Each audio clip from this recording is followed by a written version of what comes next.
చక్కని సీతకి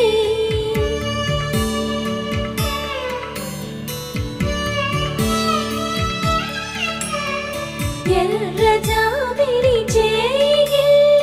రాముడేడని అడుగుతుంటే